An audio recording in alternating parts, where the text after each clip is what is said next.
প্রিয় সহকর্মীবৃন্দ, আমাদের বহু সহকর্মীকে আমরা হারিয়েছি।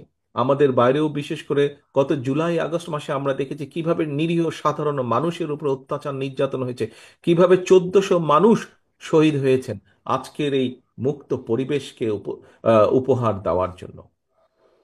কিন্তু সহকর্মীবৃন্দ, আমাদেরকে থেমে থাকলে চলবে না, আমাদেরকে সামনে এগোতে হবে।